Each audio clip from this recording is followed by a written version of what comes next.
Bonjour amis super indep, bienvenue dans notre vidéo. Cette semaine, on va parler d'un sujet très important quand vous êtes auto-entrepreneur, mais même quand vous êtes à votre compte en général, c'est le sujet de la retraite complémentaire.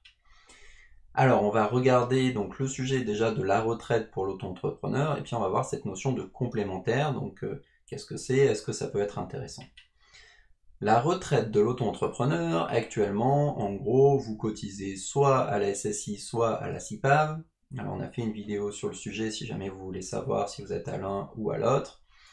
Et il y a quelque chose qui est très peu su, c'est qu'en fait, pour valider tous vos trimestres, il faut impérativement avoir un certain niveau de chiffre d'affaires sur l'année. Donc par exemple, pour valider tous vos trimestres de retraite, si vous faites de l'achat-vente, vous devez avoir au moins 20 740 euros sur l'année. Si vous faites de la prestation de service commercial, c'est 12 030 euros. Et si vous faites de la prestation de service libéral, c'est 9 675 euros. Autrement dit, si vous avez une activité nulle ou très faible, potentiellement, vous ne validez pas tous vos trimestres de retraite. Donc ça, c'est très important à savoir, puisque potentiellement, ça a du coup un impact énorme. Ce seuil, par contre, dès qu'il est dépassé, automatiquement, vous validez vos 4 trimestres pour une année. Et donc, évidemment, vous pouvez être entre les deux, c'est-à-dire que vous pouvez valider que 1, 2 ou 3 trimestres sur une année, ou les 4, donc si vous dépassez le seuil. Mais si vous faites moins que le seuil, donc vous ne validerez que 3, ou que 2, ou que 1 trimestre, en fonction du palier, en gros, que vous avez atteint. Alors, ces histoires de retraite complémentaire, la première question qu'on peut se poser déjà, c'est est-ce que c'est obligatoire ? Clairement, la réponse est non. C'est-à-dire que en pratique, en fait, c'est un petit peu comme la complémentaire santé. On n'est pas obligé d'aller chercher une complémentaire retraite. Cela étant dit, par défaut, vous en aurez quand même une qui est attribuée parce qu'en fait, si jamais, mais ça c'est lié au fait que vous avez une entreprise et que quand vous avez une entreprise, si un jour elle a des salariés, cette entreprise automatiquement doit avoir une complémentaire pour ses salariés.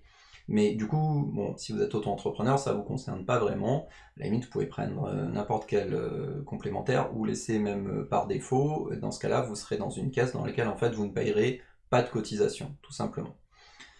Donc normalement, le cas où on est obligé d'avoir une retraite complémentaire pour son entreprise et éventuellement pour tous les salariés employés de cette entreprise, donc c'est quand on embauche des gens.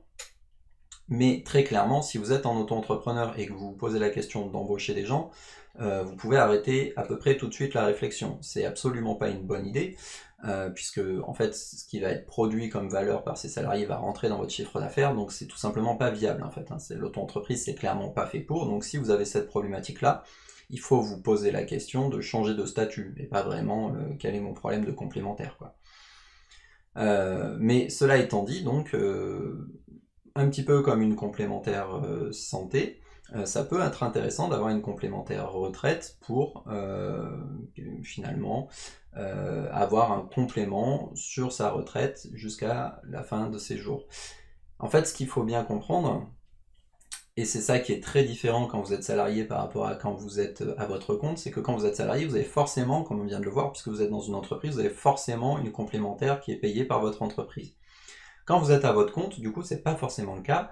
Et ce qui est intéressant, finalement, c'est que vous pouvez choisir la façon dont vous voulez cotiser pour votre retraite. C'est-à-dire que vous pouvez donc effectivement cotiser auprès de caisses classiques, mais vous pouvez aussi choisir, je sais pas, d'investir dans l'immobilier ou tout autre investissement qui vous semblerait pertinent pour préparer votre retraite.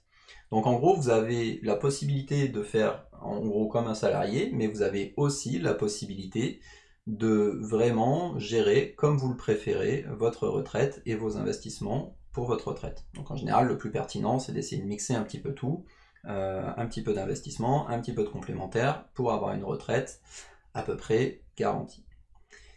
Voilà, c'est ce que je voulais vous dire donc sur le sujet de la complémentaire retraite, qui est un sujet très important pour les auto-entrepreneurs et pour les freelances en général. Comme d'habitude, on est à votre dispo sur les réseaux sociaux, par mail, sur YouTube pour répondre à vos questions. Très bonne journée et à bientôt. Merci.